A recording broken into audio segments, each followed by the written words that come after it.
കേൾക്കാൻ പോകുന്ന വഴിക്കുള്ള വീടുകളൊക്കെ കാണിച്ചു തരാം. കണ്ടില്ലേ, നല്ല നല്ല വലിയ വീടുകളൊക്കെ ഇവിടെയൊക്കെ കാണാം. നമ്മുടെ വീട് ഇതാ അവിടെ ആയിട്ട് വരും. ആ കാണുന്ന വീടിൻ്റെ ആ ഭാഗത്തായിട്ട് വരും നമ്മുടെ വീട്. അപ്പോൾ നമ്മൾ നടത്തം തുടരുകയാണ്. ഇവിടെ ആരെയും കാണാനില്ല. രാവിലെ ഒന്നും ആരും അങ്ങനെ നടക്കാൻ പോകാറില്ലല്ലോ.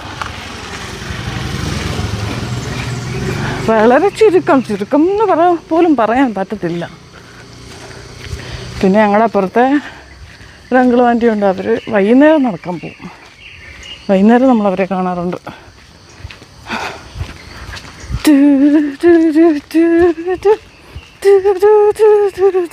പണ്ട് ഈ സ്ഥലത്ത് എന്തുമായിരുന്നു? ഇവിടെ കെട്ടിടം ഉണ്ടായിരുന്നോ? കാടായിരുന്നല്ലേ? ആ ശരിയാ, ഇപ്പോഴും കാട് തന്നെ. പക്ഷെ കാട് വെട്ടിയിട്ടിരിക്കുന്നുണ്ട്. പണ്ട് ഭയങ്കര കാടായിരുന്നു ഇവിടെ. ഇപ്പോൾ എല്ലാം വെട്ടിയിട്ടിരിക്കുന്നു. ഇവിടെ ഈ കാട്ടിനകത്തൊക്കെ പാമ്പ് കാണത്തില്ലേ?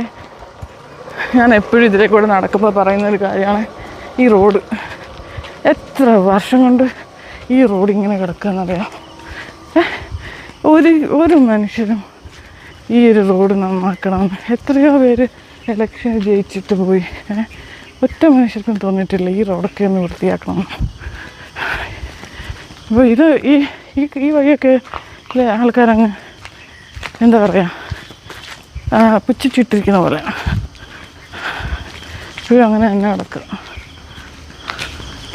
നമ്മുടെ വീട്ടിലുള്ള അത്രയും ചെടി ഇവിടെ കാണുന്ന മിക്കവാറുള്ള വീടുകളിലൊന്നും ആരും ഇല്ല കേട്ടോ. ചുമ്മാ കിടക്കുകയാണ്, എല്ലാം ഒഴിഞ്ഞു കിടക്കുക. ഒരു മനുഷ്യരില്ല. പണ്ട് തൊട്ടേ നമ്മൾ കാണുന്ന ഒരു സംഭവമാണ്. അങ്ങനെ ഇവർ നമ്മുടെ വീട്ടിൽ വന്ന സ്ഥാനാർത്ഥി ആരായിരിക്കാം വിജയിക്കാൻ പോകുന്നത് കണ്ടറിയാം. ഇനി ഇത് കോളാമ്പി, നമ്മുടെ വീട്ടിൽ കോളാമ്പി ഉണ്ടല്ലോ അല്ലേ, കോളാമ്പി ചെടി. ഇനി അങ്ങോട്ട് വളവിലങ്ങോട്ട് ചെല്ലുന്നിടത്ത് കുറേ പട്ടി കിടപ്പുണ്ട്.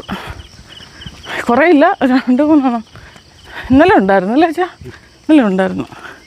ആ വീട് നോക്ക്. ഇതുപോലെ യമണ്ടൻ വീടുകൾ ഒത്തിരി ഉണ്ട് ഇവിടെ. ഒന്നിലും ആളില്ല. വീട് വെച്ചിട്ടിട്ട് ആൾക്കാരങ്ങ് പോകും.